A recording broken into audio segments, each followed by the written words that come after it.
What's up, y'all? This is Coach Ralph. This is In Between the Yards, baby. Let's go.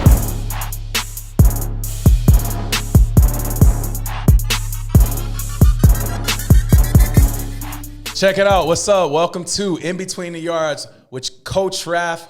I got my co-host, Coach Bev here, and the one and only Brooks Wilde.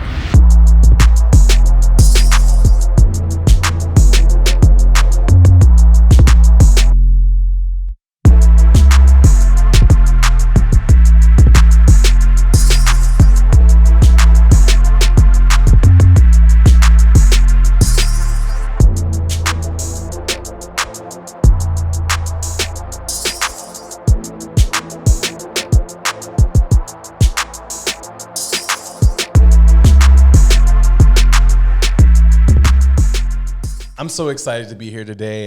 Coach Bev is my guy, but it's not about either one of us today. Today, it's about my guy, Brooks, who I love, respect. This kid is a straight-up monster, straight beast. Why don't you go ahead and introduce yourself? I'm Brooks Wilde. I'm a senior.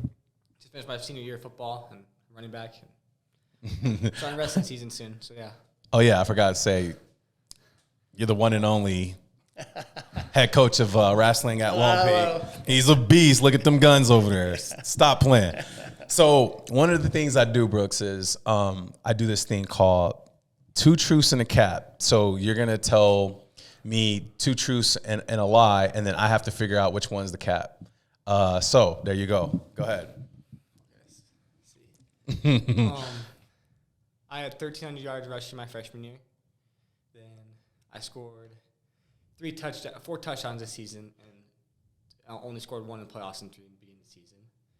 And then I had, let's go. I had 800 yards this year rushing. 1,300 rushing yards as a freshman. He was playing. You put up with a sophomore. As a sophomore. Yeah, I was a freshman. Put up with a sophomore. Oh, so you had the Riz early. All right. So your cap is you had 1,300 yards as a sophomore. What? Yeah. Seriously? Yeah, seriously. You had 1,300 yards as a sophore. Yeah. The cap was I had 800 yards this year. I had just over 500. You were a freshman playing with the sophomores. Yeah. Freshman with 1,300 yards. Yeah. Sheesh, he was cooking. He's cooking. Yeah. So that's what's up, man. So I mean, like, as far as like, because you were playing as a sophomore as a freshman, and then what? You played JVs as a sophomore, and I played a little bit varsity. I started the season second string, and I fell back because I wasn't there yet. I was still young, and I had two seniors above me. Okay. And then I went from sophomore year, I played JV. Then my junior year, I was starting varsity. I don't think I know of even when we played ball, I never heard of no sophomore getting 1,300 yards. Yeah. You out there putting up college numbers, straight NFL numbers. Oh, yeah. So like this is really cool, man, because I coach with your dad and got to see a lot of cool things that you've done. Like, how do you feel like as far as things that you are like? What are your strengths and like what are some of the things you want to work on? I feel like my strengths. I'm fast. I agree. You got some burners. Yeah. Afterburners, baby. Oh yeah. I feel like I'm very strong, and I think I know the game of football more than probably any kid my age in the state of Utah than the quarterback. Maybe. Right. I understand football very well, and I feel like that's what helps me be able to read the holes. Right. Before the ball, I'm looking at my pre-snap. I'm like, oh, I'm going to cut back here. Oh, I'm not going to cut back. I have to hit the hole right away because it's going to break. Yeah. So I know those things, but I feel like my weaknesses are like running routes. I can run a route, but I'm a little stiff sometimes. I don't run clean. Okay. And I feel like I need to work on that. That's actually one of the things that I see a lot of kids actually trying to become better at. Like, route running is something that is not just God-given talent. Like, you actually have to practice. No, there's an art to it. There's an art to it, right? I mean, you've been coaching for a while, so the thing is too is these kids when they're fast, like Brooks, they want to get there as quick as they can. They don't realize is slow is actually fast. Yeah. Especially when you're running routes, and because your speed is always going to be there, so you got to learn how to get those hips turned right. Absolutely. And then you can make your break, and when you make your break, then your speed will kick in. But sometimes they want to go fast right from the get-go. No, absolutely. It reminds me of There's an art to it. Le'Veon Bell that used to play for Michigan State. They ended up playing for the Steelers. Yeah. He was like that, and he had to calm it down a little bit. But the speed, I've seen your speed, so it's amazing. As far as like the things you've seen Brooks do, right, especially as like a sophomore up into his senior year, what would you say is like his dynamic God-giving talent on the football field? His ability to see the field and his football IQ is pretty impressive. There's probably things he knows in a game that I don't even know because he's in the game, but he understands really what's going on, the dynamics, the schematics, right? What's going on. He'll come off the field quite often and say, "Hey, they're coming backside." I'm like, well, how do you know they're coming backside? He goes, "I can see it pre-snap."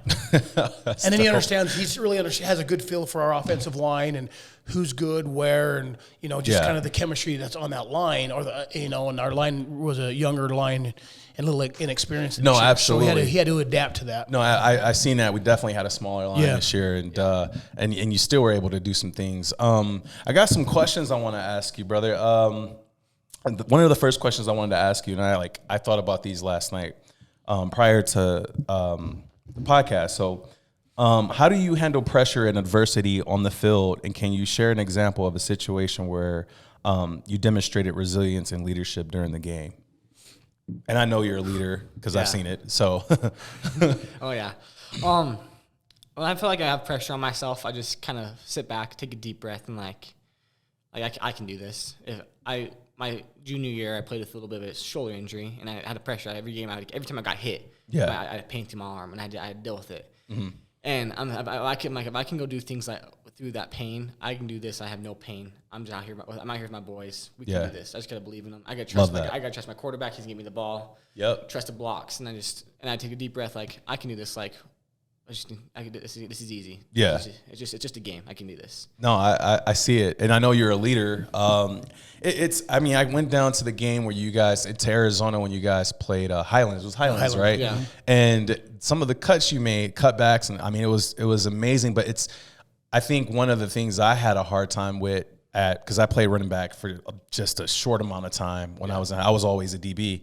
But one of the things I had a hard time with is kind of trying to process, because I was overthinking. Mm-hmm. I think when you're in open field, no one's touching you. Yeah. I've seen that. Like, yeah, no, he does a good job. Sometimes someone will get an angle on him, but I think his speed definitely is. Oh yeah, is pretty good. There's guys that are faster, but he does a pretty good job. Oh, he got some nice speed. Yeah.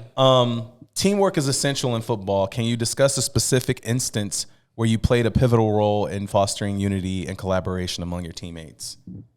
A lot of time it's happened in the week against Mountain Ridge. We almost broke out in a fight in the middle of practice. For real? Yeah. Offense. So he was scrapping in the middle of practice. Offense, defense. It got crazy. Pops right here is a wrestling coach. You wrestle. Y'all out here scrapping WWE SmackDown. You know what I mean? Oh yeah. Let's go. I was ready to go because our quarterback, he ran a QB sneak. He ran probably got 15 yards, and our middle linebacker pushed him. And we're not supposed to touch the quarterback. Right. He pushed him, so our quarterback punched him with the helmet on, slapped him. So then offensive line runs over. Offensive line starts throwing linebackers on the ground. So we break out of the fight. We break it up. We keep going. We're practicing a 2-minute drill, so it's empty the whole time. So we finally just scored touchdown, and we scored touchdown. Whoever scored we scored touchdown. We don't have to do conditioning. Defense does. Defense wins. We have to go do conditioning. Yeah. And we won, and so defense is starting. They don't want to talk to us. They were trying to run off. So I brought us all together, got us going. And our DBs tried to run away. They're all going all the way down. Ready to go do conditioning. I had to bring him back in, guys, come on, let's bring this in. Let's be a team. Let's break out together. Let's not break out offense, defense, and be divided because we have a game tomorrow. Right. In 2 days. We had to come be together as a team. Absolutely. I go to this together. So we figured that out. We got all worked out together. And then we went and played in the game, and we played a great game. Okay. They brought us together. Yeah. It was a rough week. It was a hard week. The whole week we were breaking down fights. Yeah. From Monday to Wednesday practice. Even in Thursday, walkthrough, we were bickering and walkthrough, let's walk through, guys. Yeah. So then we went to the game. I brought us back together. I feel like I was the key as a captain, and I'm just a running back, but I feel like I held the team together. I was the glue that held the team together because I know how to calm people down before they get in fights. Like the kids are about to break, I can bring them over and calm them down. Okay. So I feel like I was like the glue of the team, and especially on offense, I feel like I sparked a lot of things even when I didn't even have the ball, I would get a good block. I like that. Touchdown. Yeah. I feel like I was just kind of that glue for the team this year. I love that. What like those skills? What are some of the skills that you learned from your father to have that type of leadership skill? Just being able to how to talk to kids. Even though we're the same age, but I can be that person they can look up to and talk to. Absolutely. And bring him back down to earth and calm down, make him think straight and have a controlled fury. And he talks about that a lot in wrestling. Because a lot of kids will go fast. No. And they'll run themselves through moves. Absolutely. In fact, controlled fury. No, absolutely. Can you elaborate on that a little bit? Yeah. As athletes, it's kind of like when I was talking about running a route. You know, sometimes you run routes and you think you're making the cut correctly, but you're not even in your game. You're just pure fury, and you just try to make something happen without really putting a lot of thought to it. And controlled fury is knowing how to not allow your emotions get the best of you, but still do it with intention. Right. No, that's true.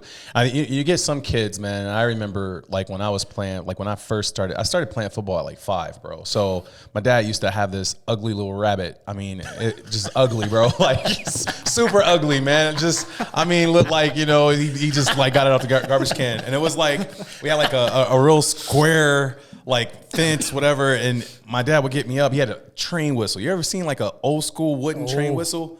Bruh, I'm telling you, it's like it's insane.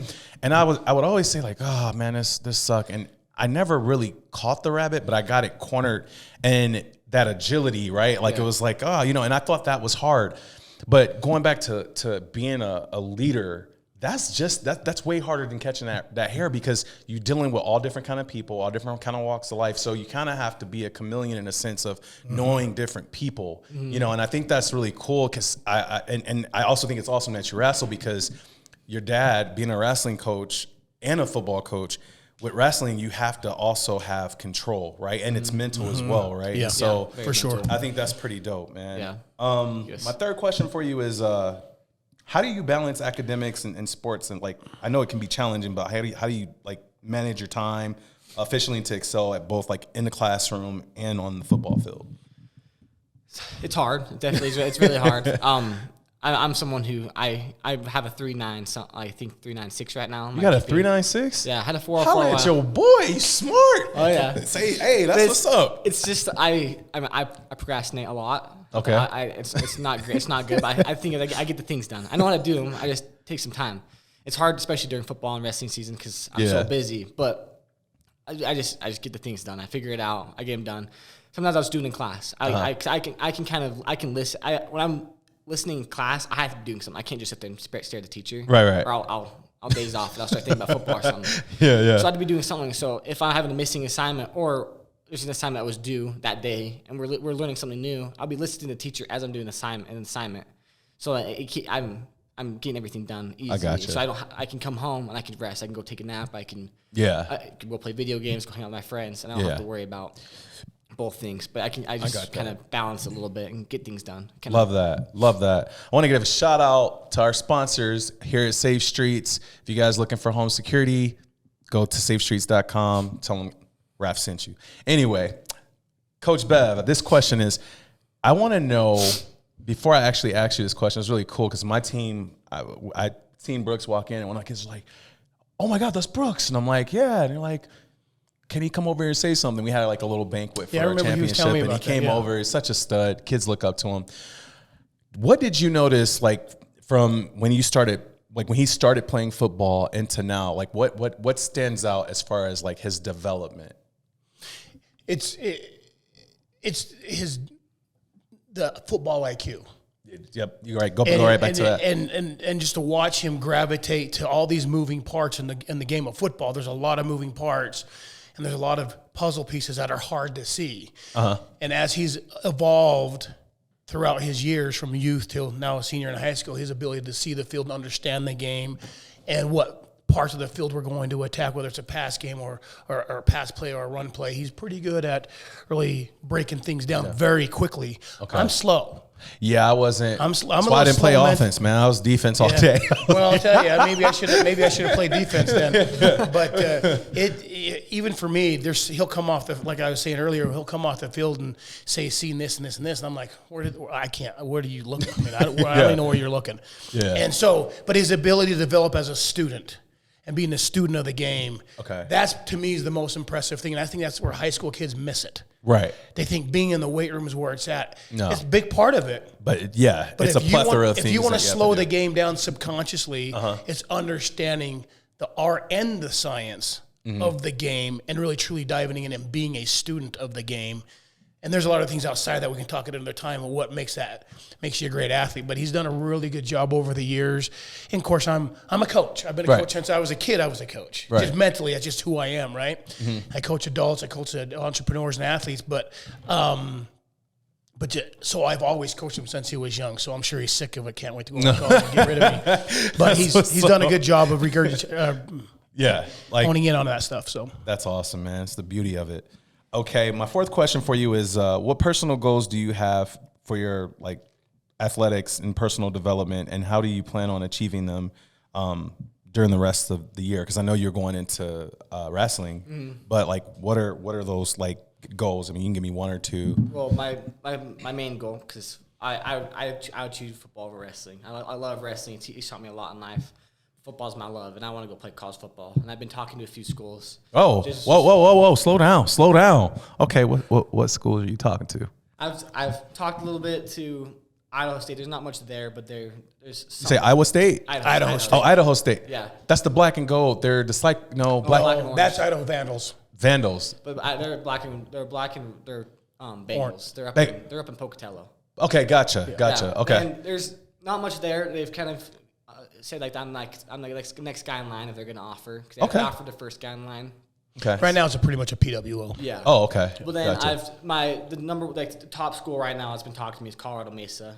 Colorado, they actually have a decent program. Yeah. And Yeah. one of my really good friends who won state for us last year in wrestling heavyweight, he's Cooper Mumford, and he started as a freshman this year. Cooper, yeah. Left tackle this year. Uh-huh. And a lot of people probably saw it. He was on ESPN top 5 plays middle of the season. He threw a touchdown. Yeah. He fumbled the ball, picked it up, he tossed a touchdown.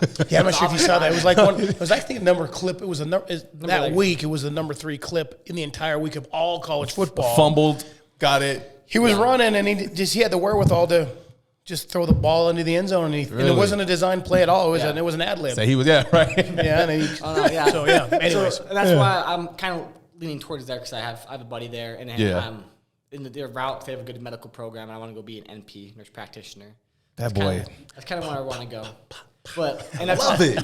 Let's go. I've talked a little bit to SUU and Weber State, but those are the next schools in line. Okay. Good looking, smart. I mean, you did a good job, bro. Well, that was my wife. Oh, shout out to Darcy. Darcy, wow. Not Marcy. Darcy. Mad respect and love for you, sweetie. My last question for you is, being a student athlete requires discipline. Can you share insights into your daily and weekly routines that contribute to your success, both as a student and as a football player? Well, I feel like I'm that with my discipline. Since I started going to Stroh Foreman's. Whoa! Shout out to Stroh's. Shout out to Stroh's. Okay. He's been training me since I was 9 years old, 10 years old, and ever since even when I was 9, 10 years old, I was scheduling my own times. I was making sure I'm the one. Whoa! You was scheduling your own times? Yeah. Man, you was raising an adult. Well, the thing is, he's got to want it more than me, right? If I want it more than him, we have a problem. Yeah. So I've always been scheduling myself to keep me disciplined. Like I'm signing up here, that's when I'm going. So I need either him to drive me, and until I started being able to drive myself, I've been taking myself down there. Yeah.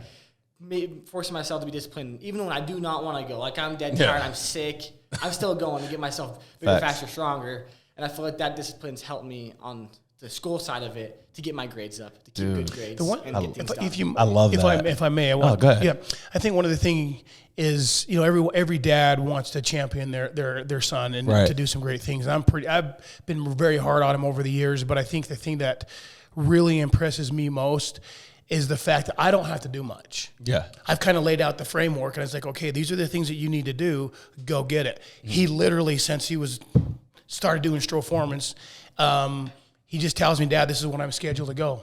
Man. And he's been doing it ever since, and he goes 3 to 4 days a week in the off season, and sometimes 5, it just depends. And then, but the other thing is just as impressive is we wanted to put some weight on him this last year. So we I'm working with another gentleman that helped him, but I was kind of his accountability partner. And being a wrestling coach, everyone thinks about losing weight and how hard that is. It's not. Right. Stuffing yourself sucks. But he did it. He Coach. brought in the calories and did it, put on the pounds, and so it's impressive. It's awesome to I was see. about 165 last year as a junior, and I probably got done in 160 during the season because it's just losing weight from football. And then this year at camp, beginning of August, I got up to 190. What are you at right now? I'm back down I'm at 178 right now because of wrestling. I'm trying to lose more Is that- weight. yeah. Wrestling. But during the season, I played about 185. That's pretty good. Well, that's part of that speed too, man. This has been amazing. Like I said, man, I think there's ingredients that goes with student athletes becoming their better self. Yeah. And one of the things I've learned as a clinical psychologist is that your support system and foundation always starts with family, right? You can get up, like obviously your mom and dad has installed these great values and this discipline in you. I kind of look at football in the aspect of like life, right? And so your mom, your dad, your family, they're the offensive line, right? You still the running back, but when you get to the end zone isn't just a touchdown. It's becoming this gentleman that you are, right? Yeah. It's being a good son, being eventually a good father. Like I've seen you at places with your girlfriend and you're always a gentleman, but there's these blocks, right? These building blocks to a foundation that makes the overall person. That's why like we started this in between the yards, because I want people to understand that there's these awesome kids underneath these helmets, and right, and you're gonna go on, you're gonna have an awesome family. You have a great family structure, and those are the building blocks of success, man. I mean, don't get caught up in all the other stuff, like, you know, because it's a lot of like white noise. But dude, this is amazing. I got so much love for you and your family, and I want you to continue to go on and be the best person you can be, bro. And I mean that sincerely, bro. Thank you. All right, for sure. All right, bet. So this is In Between the Yards. We're not done yet, but you're going to see us in a second. All right, Coach Ralph, we out. So one of the things in between the yards, like I like to do is, like I asked you a bunch of questions, I interview you, but what questions do you have for me? Because you went to Michigan, played some football there. What was it that you did that helped you get to that level of football? Family, dedication, discipline. So a lot of the things that you have already is what got me where I needed to be. Yeah. And like I said, I've seen you play. I know how you are, like with your family. And if I had to compare my younger self, because you're what, 17 or 18? 18. You're 18. At 18, I was probably 75% of where you're at right now. So I think you're going to be absolutely fine. Awesome. Just like I said, I think there are things that I think are important. Listen and following the guidance of your parents. Always put God first. Pray, right? And if you don't know something, it's fine. Like you can go seek knowledge anytime. Mm-hmm. But I think you're in good hands, man. I want to thank you for coming out, Brooks. Thank you. I love you, brother. Definitely, man. All right, Coach Ralph, we out. In Between the Yards, baby.